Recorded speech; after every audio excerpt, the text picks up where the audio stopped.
So, can you tell us a little bit about the actual data challenges that you help your clients to solve?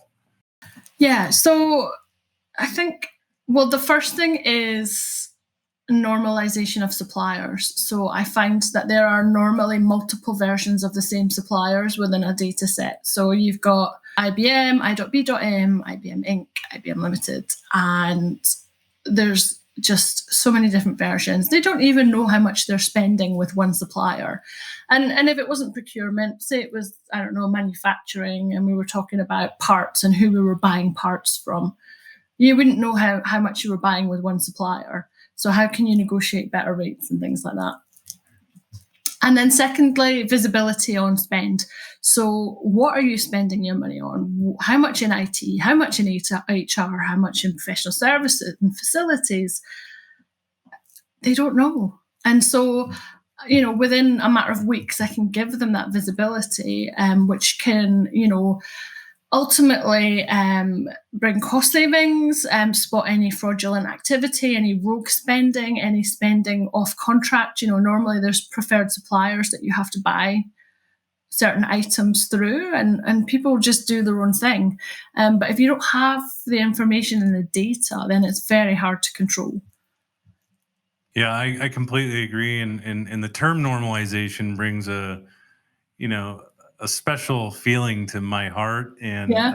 a lot of people come to Ringly, they want to just dedupe their database. And I'm like, there's an order of operations for these types of things, right? Yeah. You don't just go matching and merging and deleting information before you've built a very solid structure for normalizing data like company name, states, countries, job titles, all these different field values that can be used for matching data. Yeah. Can you tell me a little about what you think is the right order of operations to get from that consolidation of values into maybe merging?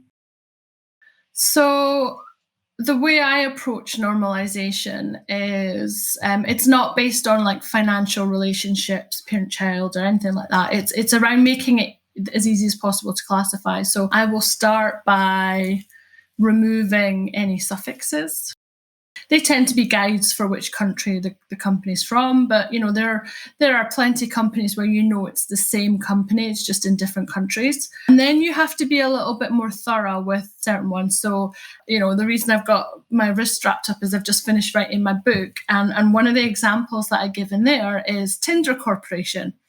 Now, this was for a client in the UK, and they were a charity, and I was like, there's no way they're paying Tinder for anything, not that Tinder. And when I dug a little bit deeper, there's a Tinder Corporation Limited in the UK that provide IT services. So there's a kind of two level, be thorough in your checks. And I would use things like invoice descriptions to help guide whether the supplier was the same or not.